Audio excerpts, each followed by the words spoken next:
The temperature was 20 below zero, but the blood sprayed across the snow was fresh.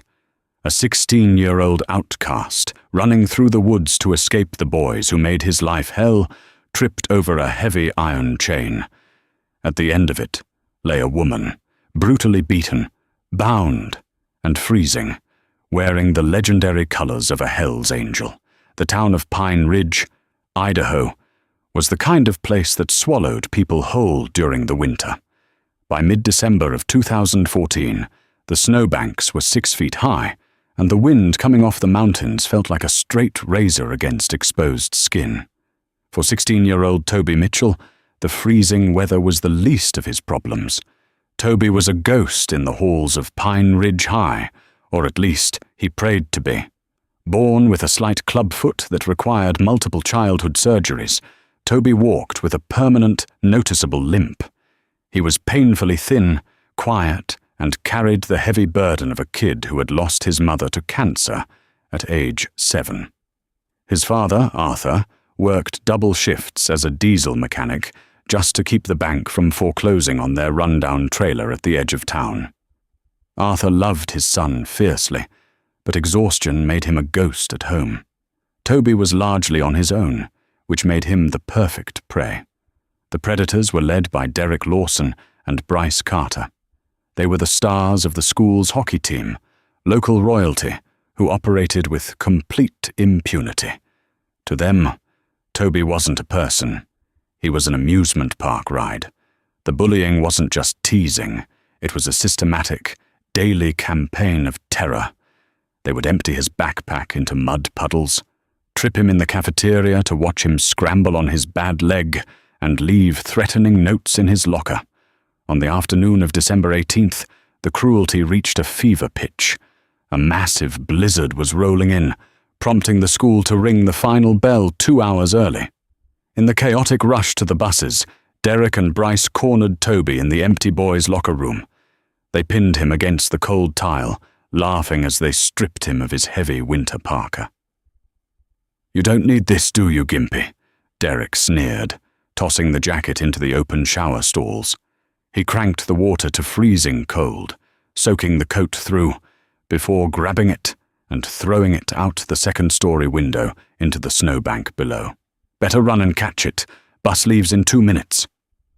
By the time Toby dragged himself outside, retrieved his frozen, useless coat, and hobbled to the parking lot, the yellow buses were already gone. His father was at the garage, unreachable. He had no phone, no money, and no friends to call. He was wearing nothing but a faded grey hoodie, jeans, and worn-out sneakers. The walk home was 4 miles along the state highway. But Toby knew Derek and Bryce drove a lifted black Silverado, and they made a habit of patrolling the roads after school to run Toby into the ditches. Terrified of another encounter, Toby made a fateful, desperate decision. He would cut through the deep woods of Miller's Ridge. It shaved a mile off the journey, but it was dense, unforgiving wilderness. As Toby stepped off the pavement and into the tree line, the storm broke. The sky turned a bruised, violent purple, and the snow began to fall in blinding, horizontal sheets. Within 20 minutes, Toby couldn't feel his toes. His breath hitched in his chest, forming ice crystals on his eyelashes. Every step with his bad leg sent a jolt of white-hot agony up his spine.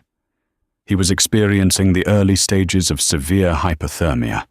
His violent shivering began to slow down, replaced by a terrifying, heavy warmth and an overwhelming desire to just sit at the base of a pine tree and close his eyes. He told himself he would just rest for 1 minute, just 60 seconds.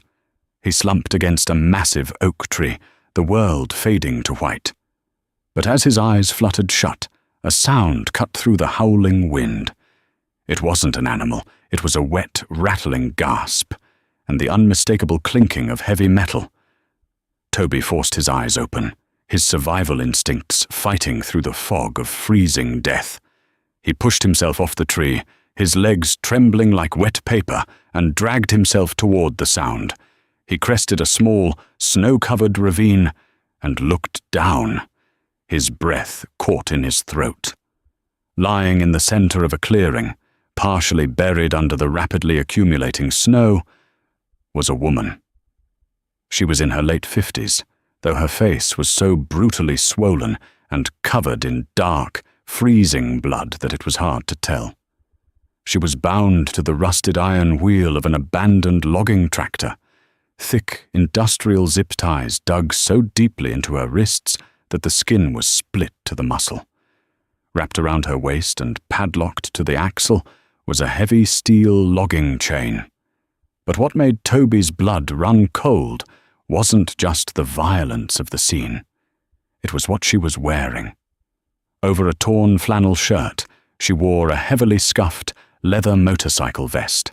On the back, unmistakably clear even through the dusting of snow, was the winged death head. The top rocker read, "Hell's Angels." The bottom rocker read, "Idaho." And on the front, over her heart, a patch read, "Mom." This was Brenda Callahan. Everyone in the county, even a sheltered kid like Toby, knew the name Callahan. Her son, Iron Mike Callahan, was the president of the local Hells Angels charter, a man whose reputation for ruthless, absolute loyalty to his club and family was legendary. Brenda wasn't just a biker's mother. She was the matriarch of the charter, fiercely protected and universally respected. Toby slid down the snowy embankment, ignoring the pain in his leg. He fell to his knees beside her. Brenda's chest was barely moving. Her lips were blue, her eyes swollen shut. "Mom?" Toby's voice cracked, barely a whisper over the wind. "Mom, can you hear me?" Brenda flinched, a low moan escaping her lips. One bruised eye cracked open, focusing on the shivering teenager above her. She didn't cry, she didn't panic. Even bleeding out in the snow, she possessed a terrifying, steel-willed calm. "Kid," she rasped, her voice thick with blood. "Get out of here! Run!" I can't leave you. You'll freeze." "They're coming back," Brenda choked out, coughing weakly. "Rival crew, meth runners out of Spokane, tried to use me to send a message to my boy. They left me to freeze, but they'll circle back to make sure." She stared fiercely into Toby's eyes. "They see you, you're dead. Walk away, kid." Toby looked at the dark tree line. He was terrified. He was a coward who let Derek and Bryce humiliate him every day. Running was what he did best. But as he looked at this broken woman, left alone in the cold to suffer, he saw a reflection of his own daily torment. For once in his life, Toby Mitchell felt something stronger than fear. He felt a desperate, burning defiance. "No," Toby said, his jaw setting. He dug numb, trembling fingers into his pockets and pulled out a cheap, folding pocket knife his dad had given him for his 12th birthday. The blade was dull, only a couple of inches long. He grabbed the thick zip ties binding Brenda's wrists to the iron wheel and began to saw. It was agonizing. Toby's hands were so numb he could barely grip the handle. The plastic was thick, industrial grade. Minutes ticked by like hours. The wind howled, burying them both in snow. The knife slipped twice, slicing deep into Toby's own thumb, but he didn't stop. He pressed his bleeding hand against the plastic and kept sawing. Snap! The first tie gave way, then the second. Brenda slumped forward, her arms useless, dead weight at her sides, but the heavy steel chain still bound her waist to the tractor. Toby couldn't cut steel. "The padlock?" Brenda whispered, nodding toward the heavy brass lock securing the chain. "Pockets. My jacket." Toby scrambled, digging his bloody, freezing fingers into the pockets of her leather cutter. His fingers brushed cold metal. A bobby pin. Brenda, despite her injuries, had been trying to pick the lock herself before her hands went numb. Toby wasn't a lockpicker, but his dad was a mechanic. He'd spent years watching his father tinker, fix, and bypass broken mechanisms. Toby jammed the pin into the keyhole, applying pressure with his thumb, twisting and manipulating the tumblers with desperate, frantic energy. Click. The padlock sprang open. The chain fell away into the snow. "We have to go," Toby panted, dragging Brenda up by her uninjured shoulder. "Can you walk?" Brenda tried to put weight on her left leg, but she collapsed with a sharp hiss of pain. Her femur was shattered. "No good, kid. I'm dead weight." Toby frantically looked around. He spotted a massive, fallen piece of corrugated tin roofing from an old logging shed nearby. He dragged it over, practically lifting Brenda onto the makeshift sled. He grabbed the edge of the tin, ignoring the sharp metal biting into his frozen palms. He took one step, then another. Dragging a full-grown adult through knee-deep snow was an impossible task for a healthy man, let alone a malnourished, disabled teenager with hypothermia. Every muscle in Toby's body screamed. His lungs burned like he was inhaling broken glass. But he didn't stop. He dragged her out of the ravine, inch by agonizing inch, moving toward the abandoned logging road a quarter-mile away. They had made it perhaps 200 yards when the sound hit them. It wasn't the wind. It was the deep, guttural roar of a V8 engine. Headlights pierced the blinding snow, sweeping through the trees like searchlights. A battered grey pickup truck was creeping down the old logging road. The Spokane crew had returned. Toby's heart hammered against his ribs. The truck stopped 50 yards away. Two massive men in heavy winter gear stepped out, holding flashlights and a sawed-off shotgun, laughing callously as they walked toward the ravine to check on their grim handiwork. There was no time to run. There was no cover. Toby looked at a deep, blown-out snowdrift piled against a massive boulder to their right.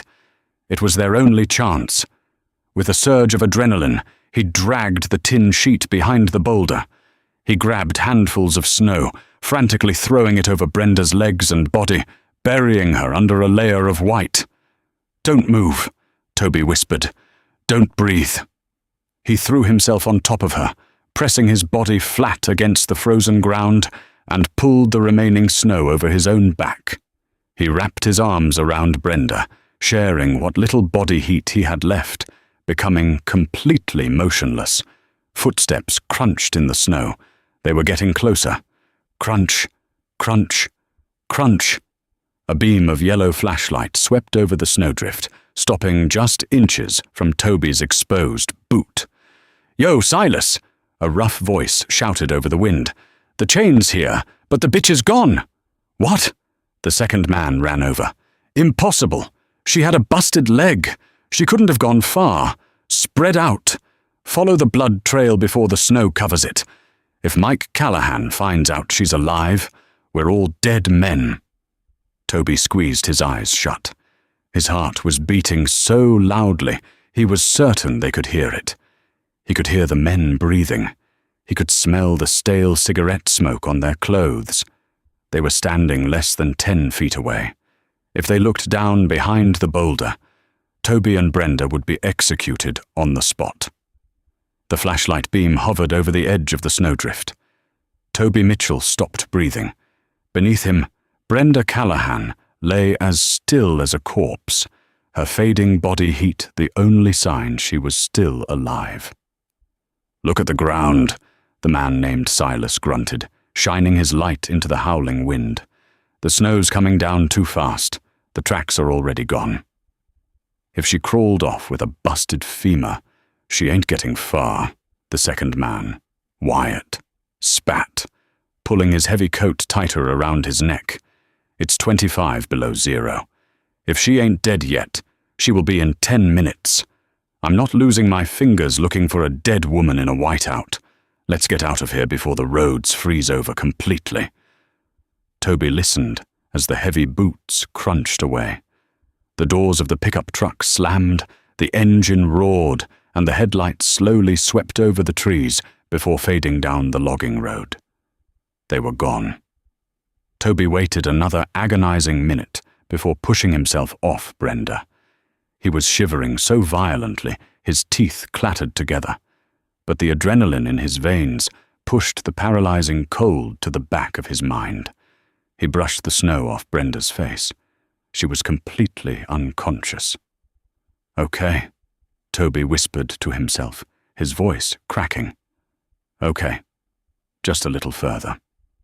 He grabbed the edge of the corrugated tin roofing again. The metal was coated in ice, tearing the skin on his bare, bleeding hands.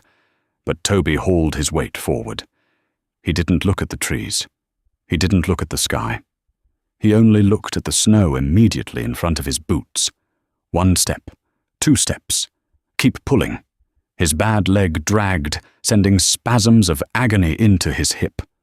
But the memory of Derek and Bryce cornering him in the locker room fueled a sudden, burning rage. He wasn't going to die out here. He wasn't going to let those boys win. And he wasn't going to let this woman die alone. It took him 45 minutes to drag Brenda the final quarter-mile to the edge of State Highway 95. By the time they hit the asphalt, Toby's vision was narrowing to a dark tunnel. The world spun. He managed to pull the makeshift sled onto the shoulder of the road before his knees finally buckled. He collapsed in the snow beside her, wrapping his freezing body over hers one last time as the darkness closed in. The blinding blast of an air horn woke him.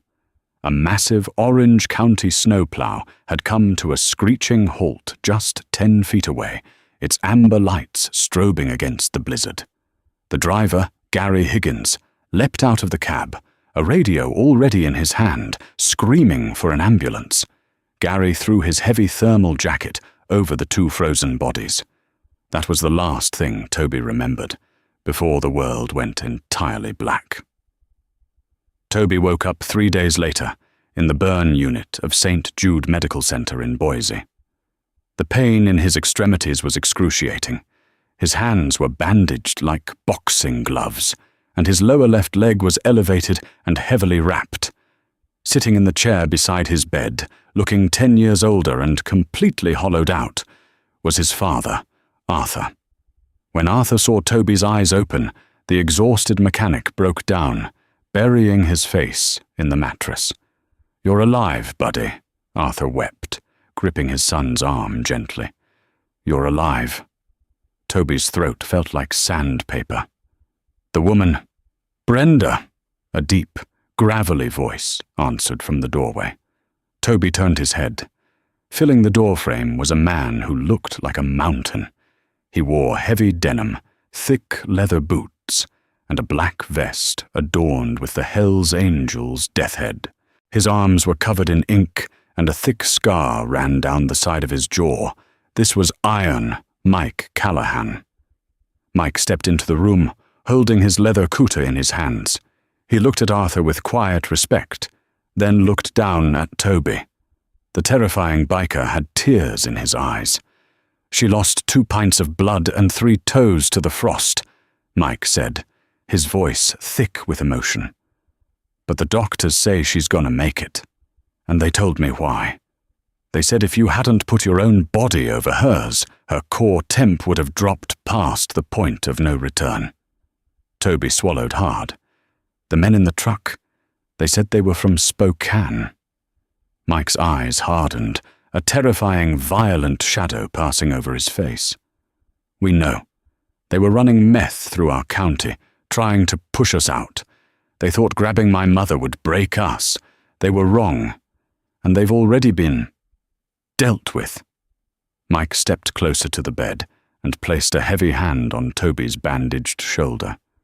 "You sacrificed yourself for the matriarch of this charter. From this day until the day you die, you are blood to us, Toby. You hear me?" Toby nodded weakly. He didn't fully understand the weight of that promise. Not yet. The winter of 2014 refused to die quietly in Pine Ridge, Idaho. It clung to the valley for 2 more grueling months, leaving behind a landscape of dirty, grey slush and bone-chilling dampness. For Toby Mitchell, those 2 months were a crucible of agonizing physical therapy and quiet internal transformation. The frostbite had claimed the pinky toe on his already impaired left foot. The surgeons at St. Jude Medical Center had done their best, but the loss meant Toby's permanent limp was now accompanied by a heavy, reinforced cane.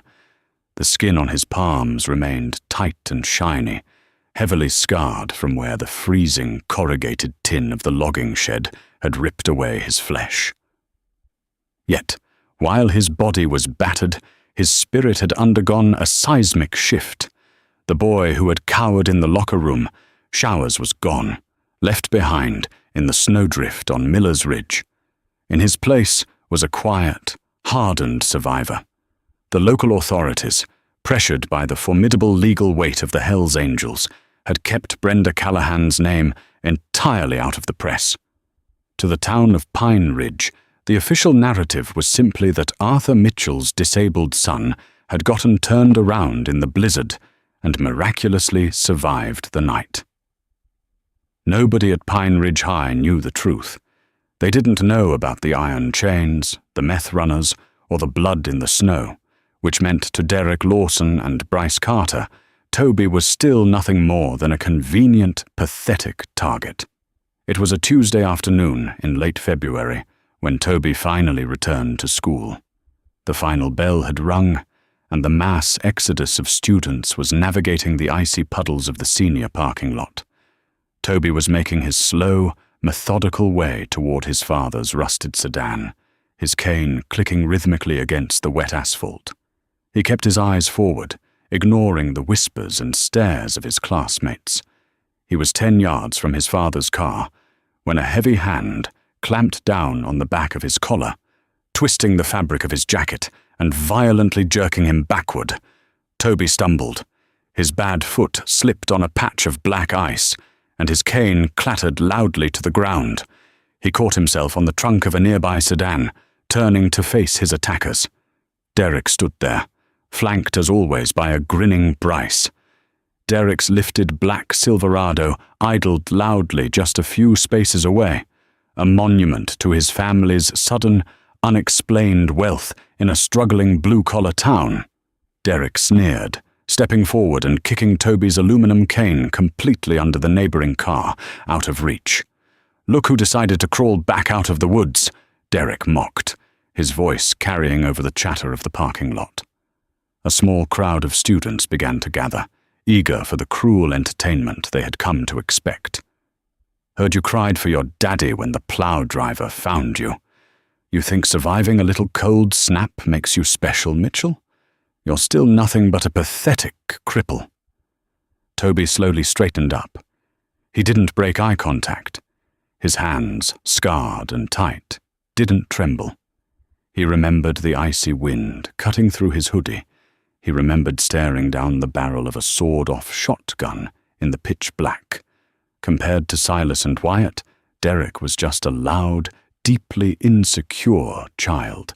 "Give me my cane, Derek," Toby said. His voice wasn't a plea. It was an eerily calm, flat demand. Derek blinked, momentarily thrown by the lack of fear in Toby's eyes. It made him furious. He lunged forward, grabbing Toby by the lapels of his jacket and slamming him back against the cold metal of the car trunk. "Or what, Gimpy?" Derek spat, his face inches from Toby's. "You gonna limp away at me? My older brother Trent told me about you. He said you're a little snitch. I don't know what you think you saw out on the ridge that night. But Trent says you need to be taught a permanent lesson to keep your mouth shut." Toby's blood ran ice cold. Trent! The puzzle pieces that had been floating in the back of his mind suddenly, violently slammed into place. Derek's older brother, Trent, drove a battered grey pickup truck. The men in the woods, the ones who had tortured Brenda Callahan and nearly executed Toby, were working for Trent Lawson. Derek's family wasn't just wealthy from a successful construction business as they claimed. They were the local distributors. They were the connection for the Spokane meth runners. Before Derek could pull his fist back to strike, the air pressure in the parking lot seemed to drop. It started not as a sound, but as a low, distant vibration. It rattled the loose change in the students' pockets. It made the icy puddles on the asphalt ripple. Then it grew into a deep, guttural, mechanical roar that echoed off the valley walls and shook the very foundations of Pine Ridge High. Derek froze, his fist suspended in midair. He dropped Toby's jacket, turning his head toward the highway. Students stopped dead in their tracks. Teachers stepped out of the heavy double doors of the main building, scanning the horizon. Cresting the hill that led to the school entrance was a tidal wave of gleaming chrome, heavy steel, and black leather. It wasn't a dozen motorcycles. It wasn't 50. It was an armada. Over 837 heavily armed, hardened bikers came pouring into the school parking lot. They flew the legendary Death Head colors from charters across Idaho, Washington, Oregon, Nevada, and Northern California. The noise was absolute, earth-shattering chaos, a synchronized, deafening roar of heavy V-twin engines that drowned out every other sound in the world. They flooded the lot with military precision. Hundreds of bikers surrounded the perimeter, blocking the exits, while a core group drove straight into the center.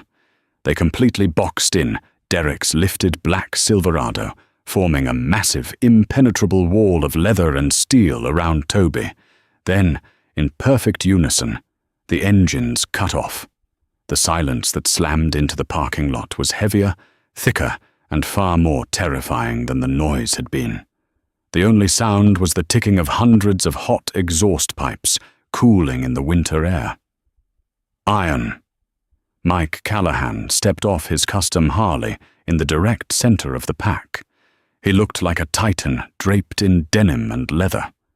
He walked slowly toward the boys, his heavy boots echoing like gunshots on the wet pavement.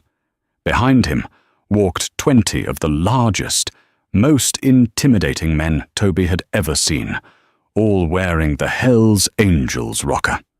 Derek and Bryce backed up until they hit the side of the Silverado. Their faces were completely drained of color. Bryce was visibly shaking, his breath coming in shallow, terrified gasps.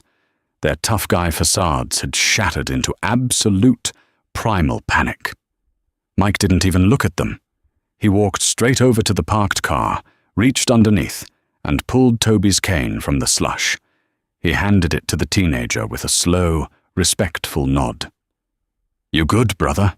Mike asked, his deep, gravelly voice carrying clearly across the dead-silent, packed parking lot. Toby took the cane, gripping the handle tightly. "I'm good, Mike." Mike finally turned his dead-eyed, predatory stare to Derek. The high school bully looked like his legs were about to give out. "Your name is Derek Lawson," Mike stated. It wasn't a question. Your older brother Trent ran a very stupid, very dangerous business with some dead men from Spokane. He used your family's property to stash the product, and he used his little brother's lifted black truck to run interference on the logging roads.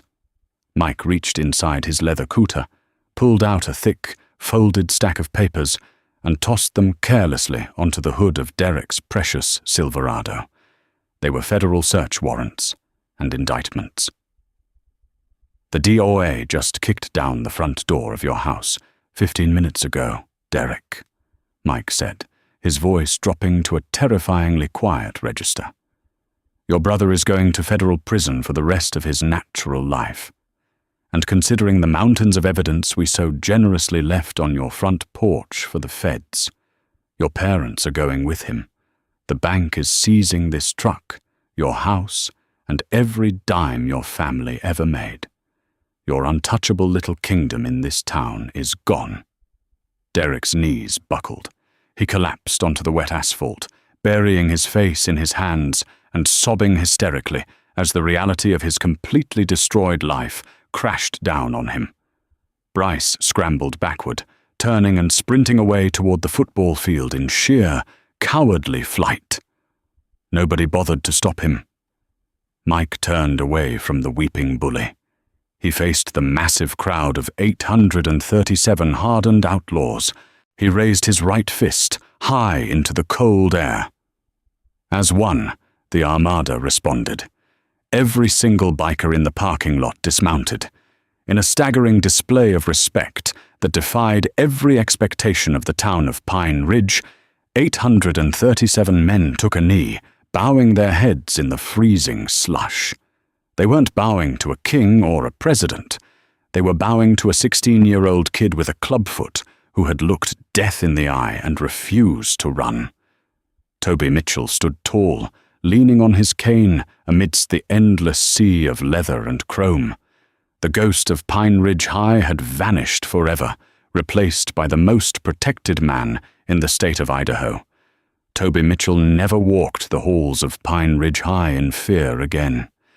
Derek's family was incarcerated, severing the toxic roots of their cruelty, while Toby and his father found lifelong protectors in the local charter. The boy who was once targeted for his weakness proved that true strength isn't measured by physical perfection, but by the courage to stand your ground when the cold tries to claim you.